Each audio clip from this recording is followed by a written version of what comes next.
Alright, now in part 1 of this review, we took a look at this beautiful Kato UP844 model train. This review is going to be focusing on the cars that come behind it, which include the tender cars that come sold separately, of course, as well as the big old box that could not fit on the screen, so I'll have to show it to you this way, but let me get everything out of the way and open these up. Alright, so here are the two tender cars. We'll get to the others in a second, but as you can probably expect, these things are sold separately from the normal 7 set. Again, that's the American dream. Welcome to capitalism.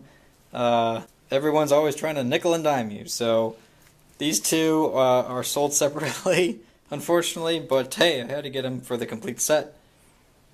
But they did a pretty good job. I'm kind of impressed with them. Roll really nice. We'll get to you'll see them on the track here in a second. But detail-wise, they look pretty good. So can't complain about these at all. Now I've also heard that you can get a kit that turns this light into a real light, but they don't come that way by default, and I don't really feel like paying the extra amount to make these light up. So as is, they are staying dark. Now here is the box of the 7. We'll take a look at these two in more detail here. But as you can see, it looks pretty good as it comes. So let me take some of these out and dive in deeper. Alright, got the cars all lined up here on the track, you'll see. I'll do a little flyby, if you will. The lights aren't on right now, but let me hit them so that they do turn on.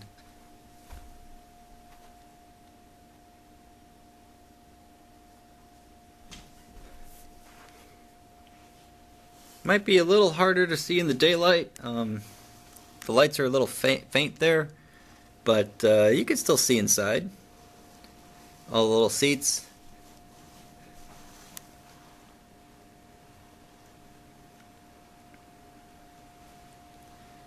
Really detailed, really happy about that, of course.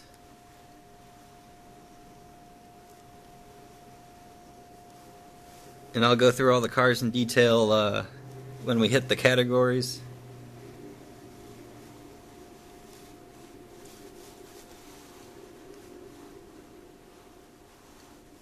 Now you may notice I have 2 extra cars on here. I went ahead and bought 2 extra ones that also have lights. Some dude was selling them piecemeal on eBay.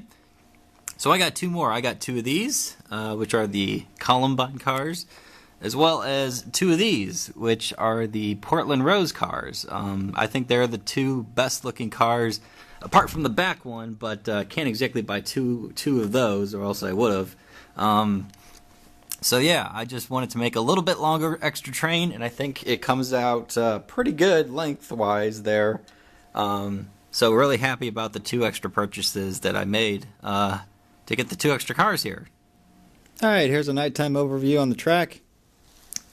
It looks way better at night, I think, just because all the cool little windows you can see inside here. I'll see if I can get in close enough to show. So you can try and focus. Got the 2 little taillights there, really neat. Go up the train, you can peer inside, see the little seats.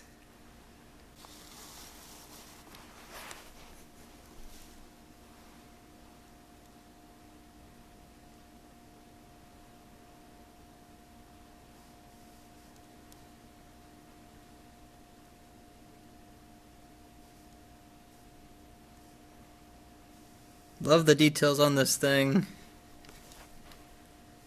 Like I said, it's so cool at night because it lights up.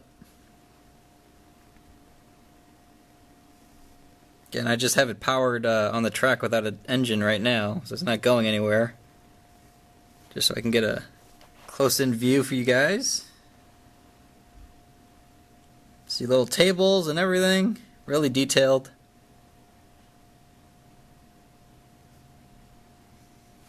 Of course, when you're far away, you can't really tell, but zooming in like this real close, you can see they did not skip a beat on the details on the inside.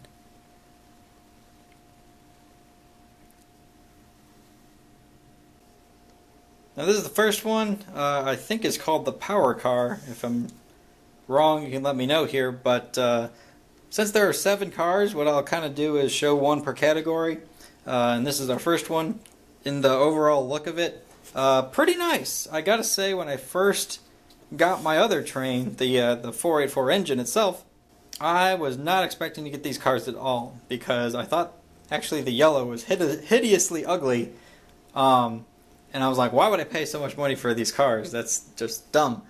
But I soon realized that these were powered, and that blew my mind. I never put the two together, that you can actually have powered passenger cars with lights in them. And according to the box here, they are factory pre-installed, so you get a little bit of a discount if you do it that way and purchase them straight from the manufacturer with the lights installed. But that's one of the reasons why I jumped all over this. The second reason why is because they are actual real cars. I thought they were made up.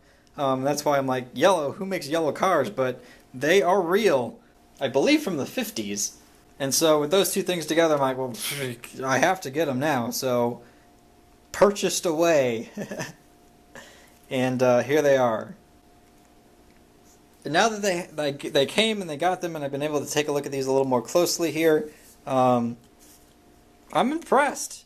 I didn't really expect too much, really, when I got them, but I'm very, very happy with the overall quality, the overall look of them behind this engine when everything's all together. So I'm giving it a 7 for the cars, because they do look pretty good, and the details are stunning and really, really well done. You can see even on this one, all the little rivets, all the little this and that. So good job to Kato for making these, because they're really good. I'm impressed.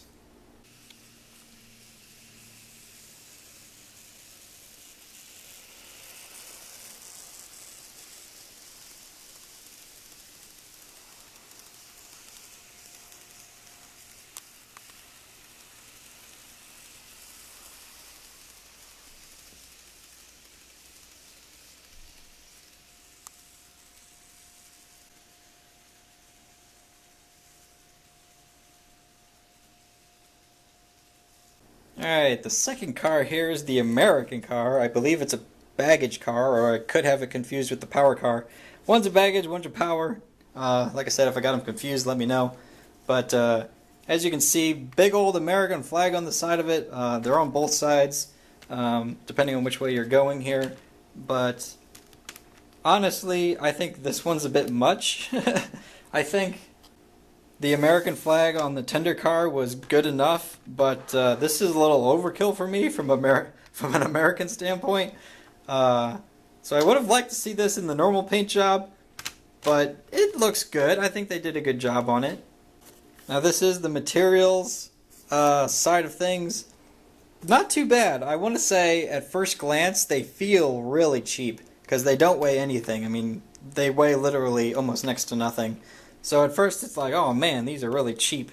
But that's a good thing, because these things roll like crazy. You can see me, these things are slipping and sliding all over the place. That's what you want, so you can have an engine that can pull these with ease and not put any strain on that motor. So the lightness is definitely a plus. And playing with these a little more, the quality of the materials used are pretty up there. So my score is going to get an 8, because it is pretty good from a material standpoint when all said and done. So pretty happy about that. And like I said, these things even come with LED lights built in. That's a huge strong plus for me, because I think that is really cool when you see it running around the track there with those lights on, especially at night.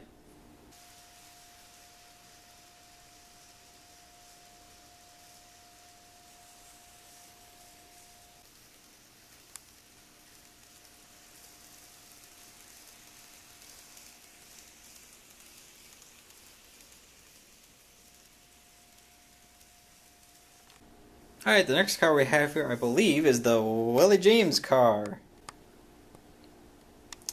Now this one, I believe, is starting to become one of the passenger ones.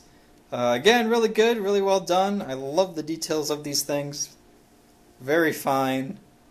This category is on the uniqueness of it. I think they are pretty unique. It's not every day you see yellow coaches, that's for sure. But I guess that comes with the Union Pacific territory. And I don't think you usually see any this high quality. So from a uniqueness standpoint, I'm giving it a 9 because, like I said, I don't really see this too often. And I know these are probably standard UP cars, but even the ones that do exist that are out there, these are super detailed. And if you combine it with the lights pre-installed, again, that just kicks it up a notch from a uniqueness standpoint. So pretty happy there.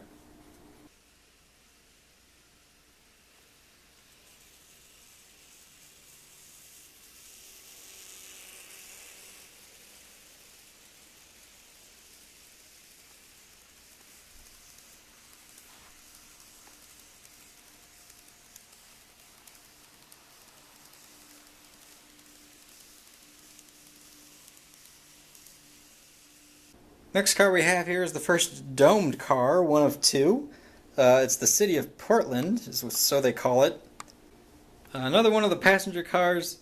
The lights are really only on the bottom. There's some ambient light that makes it to that dome, but for the most part they're down below. Would have liked to see the domes lit up as well, but hey, can't complain about everything. Now these obviously don't have any engines in them, so from a noise standpoint, which is what we're looking at now, they're okay. What the noise you do hear are the wheels,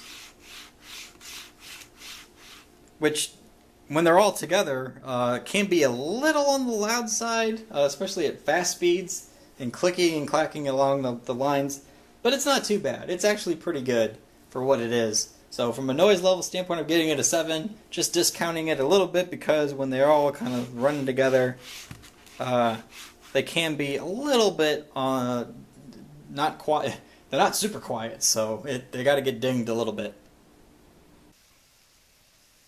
Here's a far away shot, kind of what it looks like when you're watching TV or a movie or something. Really cool to have this going by as you're enjoying whatever. Alright, the next car in our lineup is the Portland Rose. Again, another one of those passenger cars. You can see the little seats inside. Again, a testament to the detail of this thing. This category is on the movability of it. Now again, there's obviously no engine inside, but just how easy they are able to move along the track. You can see here if I line it up right. Just a little bitty nudge makes it go a long way. So super movable, that's for sure. And when it comes to the cars, that's what you want. You don't want any drag and friction. These things glide like a dream on its own power there. So really happy about that. Can't really get any better, so it's getting a 10 from that perspective. It almost moves too much because when you're especially doing these reviews, they tend to bounce around a lot on you and just roll all over the place. But hey, no complaints whatsoever about that. That's what you want. Okay, here I am loading these cars up on the track, and just to reiterate just how smoothly these things roll, watch when I barely touch this over here. Now that is a smooth rolling car. Now for motor strength, since these are cars again and there are no motors, I'm rating this on how easy it is to pull and the power and the motor strength you need to get these to pull. Very good. As I said earlier, they glide along like ease, so you don't really need that much to get going there. So not too bad. It's getting an 8 in that category for me because it is quite easy to pull these along. But once you start getting up there in cars, you start to feel just a little bit of a drag, but that's what you kind of expect anyway because, I mean, these are cars, so you're going to have a lot together. But 8 on the scale for me. And by the way, this is the second of 2 domed cars. This one's called the Columbine there. No relation to the school. Again, pretty well done. You can see the windows and the seats and everything. This is one of the better ones, I think. The last car, which we'll do here in a second, is probably my favorite of them all, but this is probably the second best one from a details perspective because there's so many seats and so many details packed into this one. It's beautiful.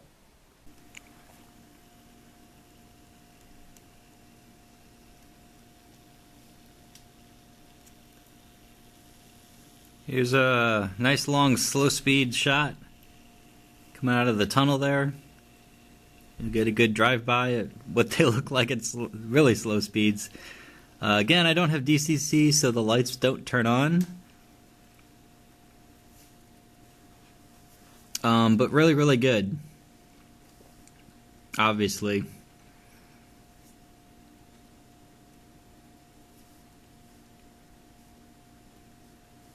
So the lights turn on maybe about half this speed or twice this speed. But even then they're dim. They don't really turn on fully until you get about halfway up the dial. Which is fine. I don't really mind. So overall, they look great there, so it's getting a full 10 for me for the slow speeds. Obviously, there's no motor, but it looks fantastic going by, as you can probably agree. Nice and slow like this.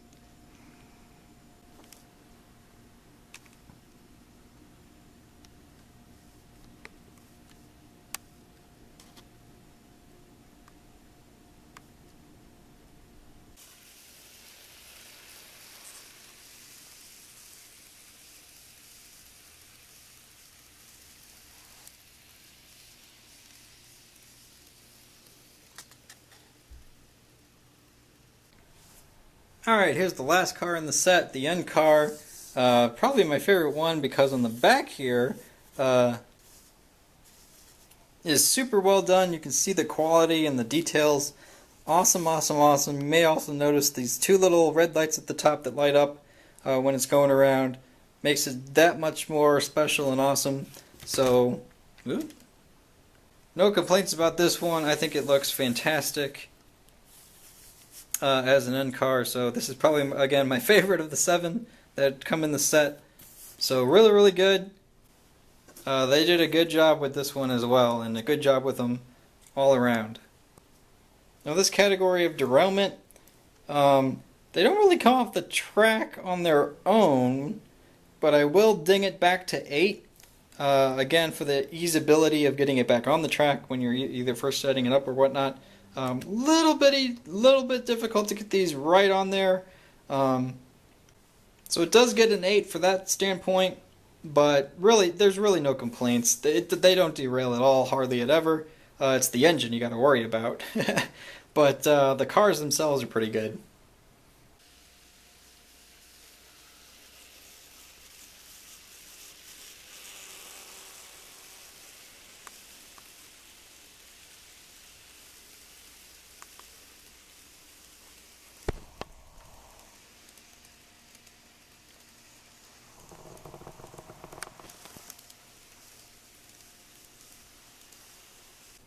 As far as problems go, don't really have any to really talk about.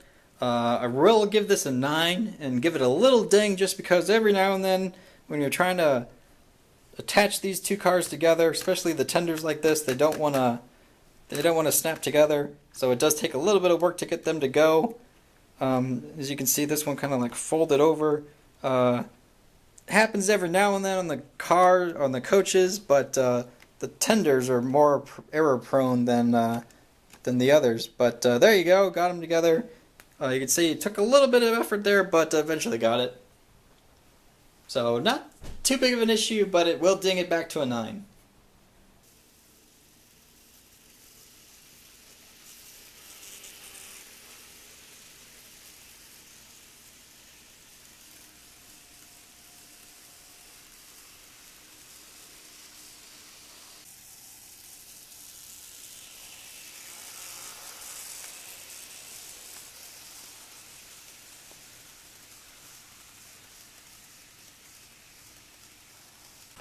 Price to value, I paid $230 for these, brand new on eBay.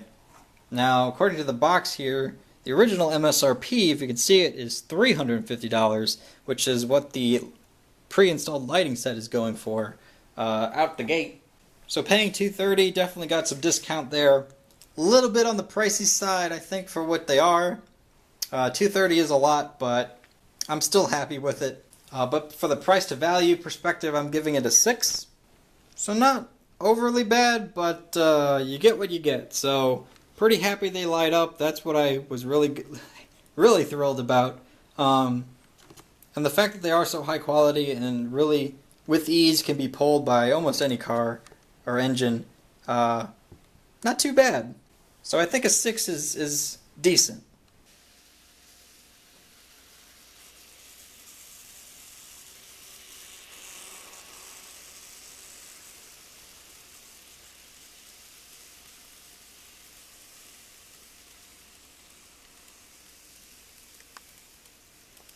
Alright, so there you are, all said and done. It's an 82, which is decent ways more than the engine was itself, so not too bad.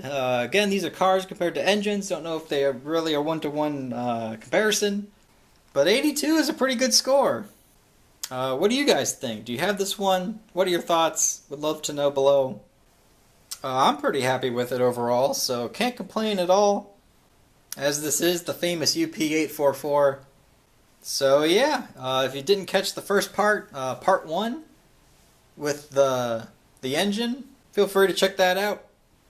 If not, stay tuned for more. What do you guys think I should purchase next? Let me know below as well.